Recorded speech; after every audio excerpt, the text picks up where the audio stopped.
এই ঘটনায় আরো একজন গ্রেপ্তার, এর আগে তিনজন গ্রেপ্তার, আরো একজন গ্রেপ্তার এবং যিনি গ্রেপ্তার তিনিও এই ভিডিও রাজগঞ্জের ভিডিও ঘনিষ্ঠ বলে জানা যাচ্ছে। কোচবিহার থেকে গ্রেপ্তার কে না, নাম হচ্ছে বিবেকানন্দ সরকার।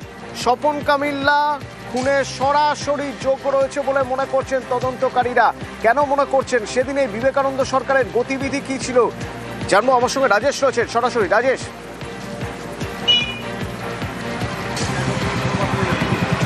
দেখো, কোচবিহারের পন্ডিবাড়ি এলাকা থেকে কিন্তু বিবেকানন্দ সরকারকে গ্রেপ্তার করা হয়েছে। যেটা জানা যাচ্ছে, বিবেকানন্দ সরকার যে ব্লক সভাপতি রয়েছে সজল সরকারের গাড়ির চালক ছিলেন। গতকাল কিন্তু তাকে গ্রেপ্তার করা হয়। তবে পরিবারের যেটা দাবি যে বিবেকানন্দ সরকারকে ফাঁসানো হয়েছে, তিনি চক্রান্তের শিকার এবং তাদের বাড়ির ছেলে এই ধরনের ঘটনার সঙ্গে জড়িত নেই। এবং সজল সরকারের 4 থেকে 5 মাস যাবৎ গাড়ি চালাচ্ছিলেন, এর আগে অন্যদের গাড়ি চালিয়েছিলেন। সুতরাং তার ছেলে কোনোভাবেই এই ঘটনার সঙ্গে জড়িত না। স্থানীয়রাও কিন্তু একই কথা জানাচ্ছে। তবে সোনা ব্যবসায়ী খুনে কিন্তু মোট গ্রেপ্তার বেড়ে দাঁড়ালো 4। এই ঘটনায় কিন্তু কোচবিহারে ব্যাপক চাঞ্চল্য ছড়িয়েছে। রাজেশ, এই বিবেকানন্দ সরকার কি রাজগঞ্জের ভিডিওর মাসেলম্যান? কারণ যেখানে যেখানে তিনি গিয়েছেন সেখানে সেখানে এর উপস্থিতি দেখা গিয়েছে, সঙ্গে সঙ্গে থেকেছে।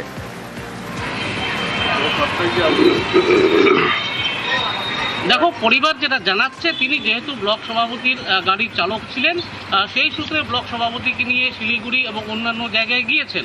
তবে এই ঘটনার সঙ্গে তাদের ছেলের কোনো যোগ নেই, অর্থাৎ বিবেকানন্দ সরকারের কোনো যোগ নেই বলে কিন্তু দাবি করছে পরিবারের সদস্যরা। তবে এই ঘটনার সঙ্গে ধন্যবাদ। বিবেকানন্দ সরকার ওরফে সোনাই উত্তর খাগড়াবাড়ির বাসিন্দা, কোচবিহার থেকে তাকে গ্রেপ্তার করা হয়েছে। সজল সরকার ব্লক সভাপতি, এর আগেই জালে, এবার সজল সরকারের গাড়ির চালক এই সোনাই বা বিবেকানন্দ সরকার 4-5 মাস ধরে সজল সরকারের গাড়ি চালাতেন, তাকে এবার গ্রেপ্তার করা হয়েছে। কিন্তু তার পরিবার দাবি করছেন তাদের ছেলেকে ফাঁসানো হয়েছে। দিন থেকে গাড়ি চালা সজলের ওখানে, এই তো বোধহয় মাস 4 হচ্ছে। হ্যাঁ, তার আগে কি করতো? তার আগে অন্য গাড়ি চালাতো, ও তো পারমিট না তো। এখানে আমি সারা জীবন চাকরি করবো সেটাও না। মাঝে মাঝে শিলিগুড়ি নিয়ে যায়, ওই নিয়ে যায়, আবার বাড়িতেও আবার আসতো। এটা কেন করলো, এটা আমি কি ষড়যন্ত্র, ওটা চক্রান্ত ফালাইছে। কারা করলো চক্রান্ত? চক্রান্ত ওই করছে। কারা? ওই সজল সরকারি। সজল সরকারের সাথে ঘনিষ্ঠ বলছে সম্পর্ক আছে? নাই কোনো কিচ্ছু নাই। শুধুমাত্র গাড়ি চালাতে? গাড়ি চালাতো। তাও তুই মাইনা বন্ধ এখন ঠিক মতো জানি, আমি কিস্তি একটা চালাচ্ছি।